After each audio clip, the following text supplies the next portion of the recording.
बच्चों, आपने भगत सिंह का नाम सुना? हाँ अम्मा जी। कौन थे भगत सिंह? वो वीर जवान थे। देशभक्त थे, क्रांतिकारी थे। अभी 28 तारीख को उनका जन्मदिन था, जयंती थी उनकी। भगत सिंह जो थे, उनके पिता थे किशन सिंह और उनकी मम्मी थी विद्या देवी। उनका जन्म हुआ था जहाँ ये पश्चिम बंगाल है, जो अब पाकिस्तान में, वो क्षेत्र, वहाँ उनका जन्म हुआ। और बचपन से बहुत तेज थे पढ़ाई में। उन्होंने अपने चाचा को देखा एक बार कि वो खेती करते थे, किसान परिवार था, कि वो बीज बो रहे थे। तो उन्होंने पूछा, चाचा ये क्या कर रहे हो? बोले बीज बो रहा हूँ। इससे क्या होगा? बोले इससे बहुत सारी फसल होगी, जितने बीज बो रहा हूँ उसमें से बहुत सारे पौधे निकलेंगे। अच्छा, उससे क्या होगा? बोले अरे फसल बढ़ेगी, फिर उसमें से अनाज निकलेगा, फिर सब लोग खाएंगे। तो उन्होंने समझ लिया कि जो चीज धरती में बोई जाती है वो कई गुना होके बाहर निकलती है। उस समय चूंकि देश हमारा परतंत्र था, अंग्रेजों का राज था, तो वो घर में भी ये सुनते थे कि हम अंग्रेजों के अधीन हैं। एक दिन उन्होंने क्या करा, चाचा की बंदूक ले आए उठा के और मिट्टी खोद के खेत में बंदूक गाड़ने लगे। तो चाचा बोलिए, अरे भगत ये क्या कर रहा है, ये क्या कर रहा है? बोले चाचा बंदूक बो रहा हूँ।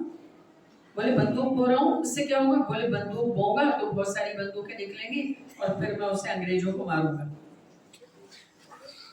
इतना छोटा बच्चा अबोध, उससे ये पता लगता था कि उनके मन में देशभक्ति की कितनी भावना है और अंग्रेजों के प्रति कितना उनके अंदर विद्रोह है। फिर वो पढ़ाई लिखाई शुरू हो गई। लेकिन उस समय गांधी जी जो थे वो अहिंसा पर जोर दे रहे थे। गांधी जी कह रहे थे सत्य अहिंसा पर चलो, किसी को मारो मत, किसी की हिंसा मत करो, किसी की हत्या मत करो।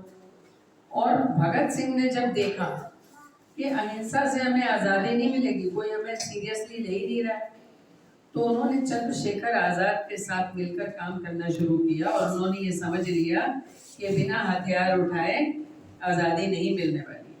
और उन्होंने फिर ऐसे काम करने शुरू करे कि जो उनका नाम क्रांतिकारियों में आ गया। उन्होंने अपने मित्रों के साथ मिलकर एक ग्रुप बनाया, दल बनाया, जिसका काम था ऐसे नवयुवकों को तैयार करना जिनके अंदर सेवा भी हो, त्याग भी हो और देशभक्ति भी हो। नवयुवक मतलब यंग, ज्यादा शक्ति होती है ना यंग पीपल में, जो जवान लड़के हैं उनमें ज्यादा शक्ति होती है। तो उनको तैयार कर ग्रुप बना कि आप देश के लिए अपना खून बहाने के लिए तैयार हो, देश की सेवा करने के लिए तैयार हो। और इस तरह उन लोगों ने मिलकर एक सशस्त्र क्रांति को जन्म दिया।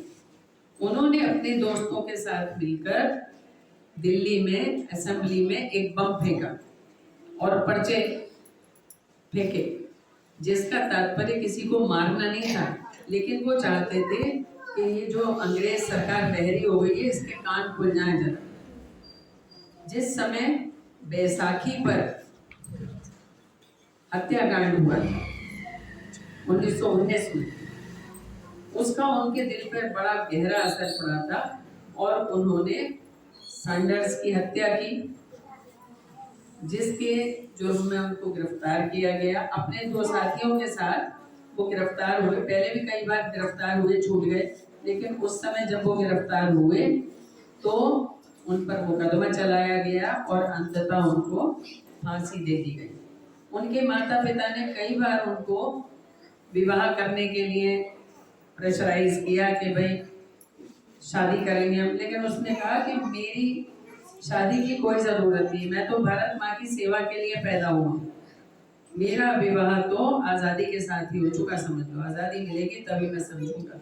और वो आजीवन कुंवारे रहे। बहुत छोटी उम्र में उनको फांसी दे दी गई और फांसी दी गई तो सारे देश में उनके प्रति आक्रोश पैदा हुआ, लेकिन सरकार का काम था। आज भी हम उनको इसलिए याद करते हैं।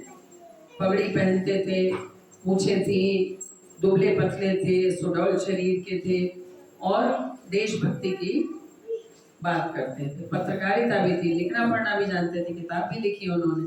फांसी के समय भी, फांसी से पहले वो किताब पढ़ रहे थे। ऐसा नहीं है कि सो रहे हैं या कुछ कर रहे हैं, किताब पढ़ रहे थे। और वो ये जानते थे कि बड़े बड़े लोग जो लिख गए हैं उनके विचारों में बहुत ताकत होती है।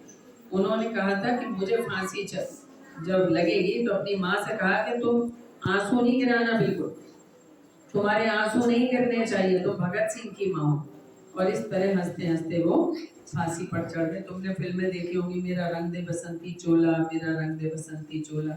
ये बसंती चोला का मतलब जो था वो कुर्बानी का वो भाव था जो भगत सिंह के अंदर था। तो हम आज भी भगत सिंह को याद करते हैं।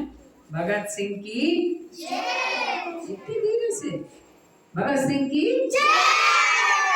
भगत सिंह अमर रहे, भगत सिंह शाबाश, थैंक यू।